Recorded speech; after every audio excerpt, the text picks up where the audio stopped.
Savā laikā 99. gadā valsts cilvēktiesību birojas sagatavoja partnerattiecību likumu un iesniedz to Saeimā. Atvainojos, man ir plēpes. Šis likums tātad paredzēja, ka divas viendzimuma personas varētu reģistrēt savas attiecības.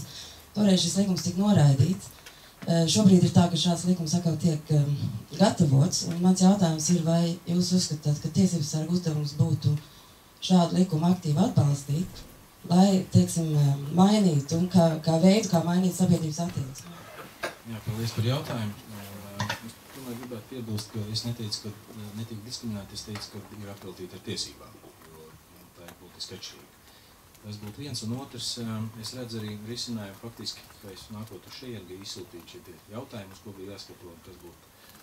Manuprāt, svarīgi būtu pievērst, kas arī zināmā mērā risinā šo te neiecietības un diskriminācijas tēmu, tas būtu antidiskriminācijas likums. Manuprāt, situācija ir nobriedusi, lai pie tāda faktiski ķertos klāt, jo, ja mēs skatāmies, tad šie diskriminācijas novēršana jautājumi ir apmēram 30 citos tiesību aktos. Un, manuprāt, ir pēdējais brīdis, lai jau tādu pamat likumu, kurā būtu minēti tie gan veidi, kādā veidā novērst, gan arī paredzēt kaut kādus šos mehānismus, kā sodīt, ja kaut kas netiek ievērots tā tālāk un tā tālāk.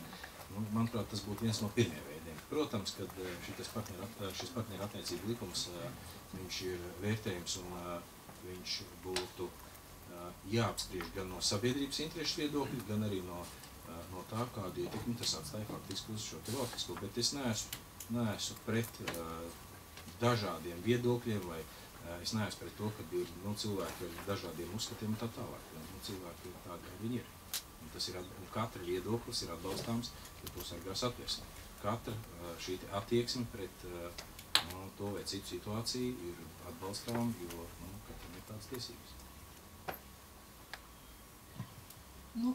Jā, tā situācija neapšaubām ir ārkārtīgi sarežģīta, un jūs arī ar statistikas datiem ļoti precīzi raksturojāt, ka tā lielā problēma ir sabiedrības attieksme.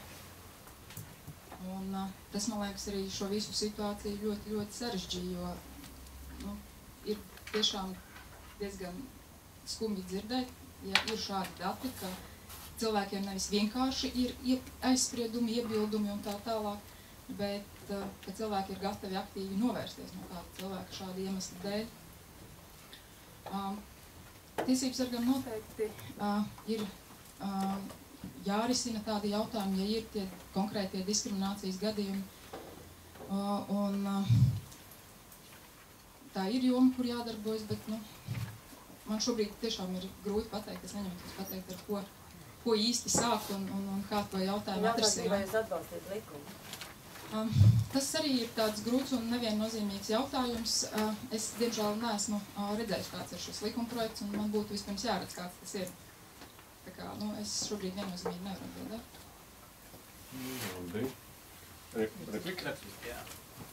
Es domāju, te nav ko gari runāt, ja mēs uztveram cilvēku tiesības kā kaut ko, kas ir domāts, lai mazākumu pasargātu no vairākumu, pat arī demokrātiskas diktatūras, tad atbildi ir viennozīmīga. Jā, protams, par detaļām var runāt, kāds ir likums, kas ir noformulēts, jā. Bet tīri principiāli, es domāju, no kura tiesības sargā pusi būtu jābūt atbildēji, jā, protams. Apskatīsim šo konkrēto likuma projektu, bet jā, protams, jo mazākums ir jāaizsargā pret vairākumu diktatūru. Tā ir cilvēktiesība būtība, punkts. Nekas jau neredz arī šobrīd, jo Satversmē ir noteikts, ka visi likumi priekšā ir vienlīdzīgi. Tā ir diezgan precīzi. Praktiski tas ir sabiedrības dialogs, tas ir dialogs sabiedrībā un šīs neiecietības novēršanas. Jo, ziniet, ar vāru viņš nekļūs. Tātad, tas ir kaut kā tā jārisina.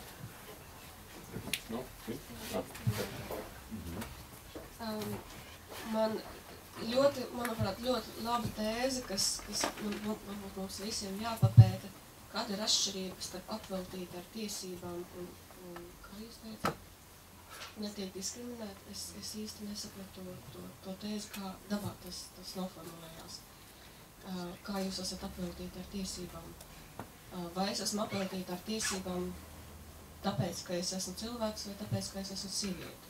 Un kāda ir robeža starp manām cilvēktiesībām kā sievietei un manām cilvēktiesībām kā cilvēkam. Un es domāju, ka tur arī ir tas galvenais sadursmes punkts tieši, ja mēs runājam par šo sāpīgo jautājumu, vai homoseksuālajam cilvēkam ir tiesības tāpēc, ka viņš ir cilvēks, vai viņam ir kādas specifiskās tiesības tāpēc, ka viņš ir homoseksuāls cilvēks, vai viņam var pielīdzināt savās tiesībās tikai tāpēc, ka viņš arī nodokļus maksā šai valstī.